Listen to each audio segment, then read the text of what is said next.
Jet lag is real at hindi maka-adjust sa tulog.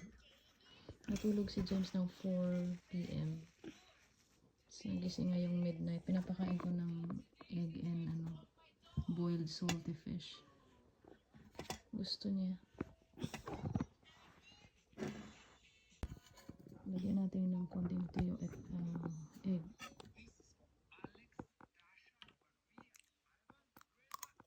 Good boy. Si Ate Pia natulog ng 4:30 hanggang ngayon tulog pa. It's 12:45. Sana maka-adjust na kami. So, natulog si Pia ng 4:30 p.m. at gising na siya ng 1:30 a.m. Kumain siya ng rice with tortang talong ulit.